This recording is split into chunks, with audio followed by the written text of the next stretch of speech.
Di video kami sebelumnya, membahas mengenai Candi Kalasan. Kali ini, fakta unik sejarah akan membahas mengenai Benteng Vredeburg di Yogyakarta. Jogja, merupakan surga bagi wisatawan yang ingin berwisata, sambil belajar sejarah.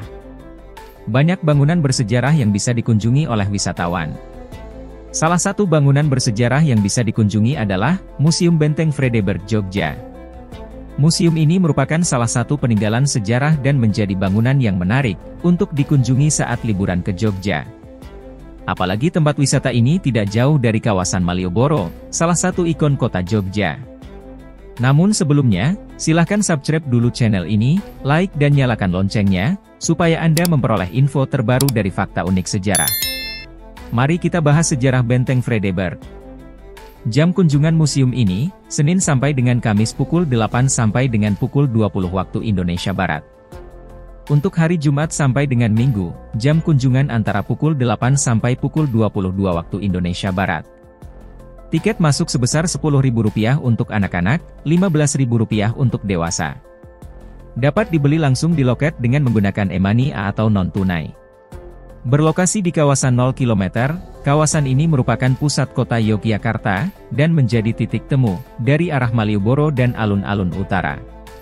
Benteng Vredeburg pertama kali dibangun pada tahun 1760, atas perintah dari Sri Sultan Hamengkubuwono I dan permintaan pihak pemerintah Belanda, yang saat itu dipimpin oleh Nicolaas Harting yang menjabat sebagai Gubernur Direktur Pantai Utara Jawa.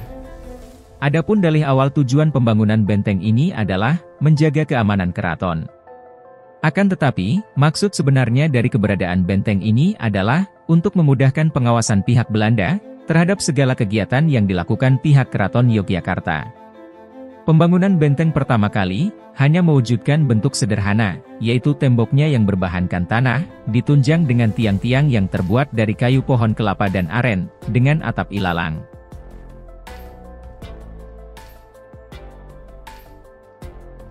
Bangunan tersebut dibangun dengan bentuk bujur sangkar, yang di keempat ujungnya dibangun seleka atau bastion.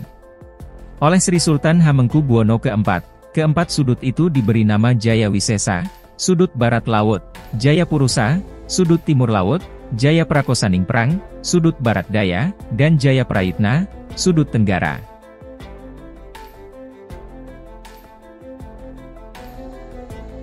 Kemudian pada masa selanjutnya, Gubernur Belanda yang bernama Van Ossenburg, mengusulkan agar benteng ini dibangun lebih permanen, dengan maksud keamanan yang lebih terjamin.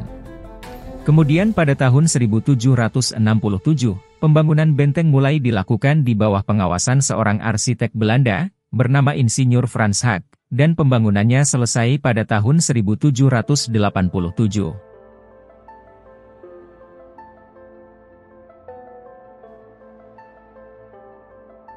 Setelah pembangunan selesai, benteng ini diberi nama Rustenburg, yang berarti benteng peristirahatan. Pada tahun 1867, terjadi gempa hebat di Yogyakarta, mengakibatkan banyak bangunan yang runtuh, termasuk Rustenburg. Kemudian, segera setelahnya, diadakan pembangunan kembali benteng ini, yang kemudian namanya diganti menjadi Vredeburg, yang berarti benteng perdamaian. Hal ini sebagai wujud simbolis manifestasi perdamaian antara pihak Belanda dan keraton. Status kepemilikan tanah Benteng Vredeburg tetap milik Keraton Yogyakarta. Namun dalam penggunaannya secara de facto, digunakan oleh Belanda sampai dengan tahun 1942.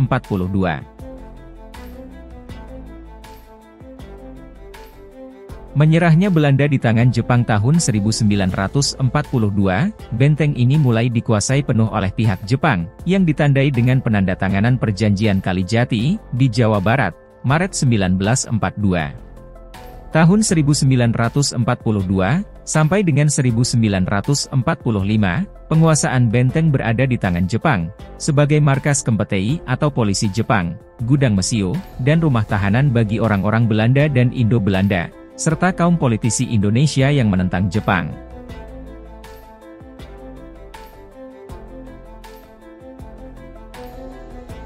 Setelah proklamasi kemerdekaan RI pada tahun 1945, benteng diambil alih oleh instansi militer Republik Indonesia. Dilanjutkan dengan diambil alih kembali oleh pihak Belanda tahun 1948, karena adanya peristiwa agresi militer Belanda kedua, dan akhirnya direbut kembali oleh Indonesia setelah adanya peristiwa serangan umum 1 Maret 1949. Pengelolaan benteng ditangani oleh APRI, Angkatan Perang Republik Indonesia. Pada tanggal 9 Agustus 1980, diadakan perjanjian tentang pemanfaatan bangunan bekas benteng Vredenburg antara Sri Sultan Hamengkubuwono ke-9 dengan Mendikbud Daud Jusuf. Tanggal 5 November 1984, bekas benteng Vredenburg ini akan difungsikan sebagai sebuah museum. Tahun 1987, Museum Benteng Vredenburg baru dibuka untuk umum. Mengenai status tanah pada periode ini tetap milik keraton. Bangunan ini menggabungkan gaya arsitektur Belanda dan tradisional Jawa, menciptakan suasana yang unik. Ciri khas dari Museum Benteng Vredenburg Yogyakarta adalah tembok bangunan indis yang serba putih tulang. Benteng Vredenburg saat ini difungsikan sebagai museum. Gedung di dalamnya difungsikan sebagai pameran diorama yang menarik. Terdapat 4 diorama yang didesain modern dan menyenangkan. Diorama 1, terdiri dari 11 minirama, yang menggambarkan peristiwa sejak periode Pangeran Diponegoro, sampai masa pendudukan Jepang di Yogyakarta. Diorama 2, terdiri dari 19 minirama, yang menggambarkan peristiwa sejarah proklamasi kemerdekaan, sampai dengan agresi militer Belanda di Indonesia.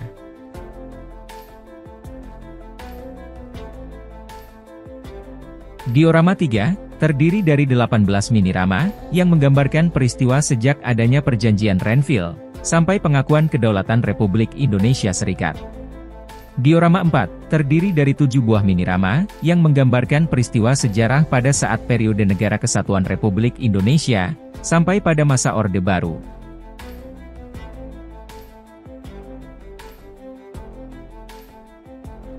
Selain diorama, di Museum Benteng Vredenburg, terdapat kawasan bermain untuk anak-anak.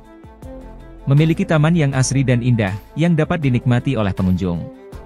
Di taman ini, terdapat beberapa patung yang menggambarkan tokoh-tokoh sejarah Indonesia, seperti Soekarno, Hatta, Soeharto, Gus Dur, dan lain-lain. Demikian, fakta unik sejarah mengenai Benteng Vredenburg di Yogyakarta. Semoga dapat menambah literasi sejarah Anda.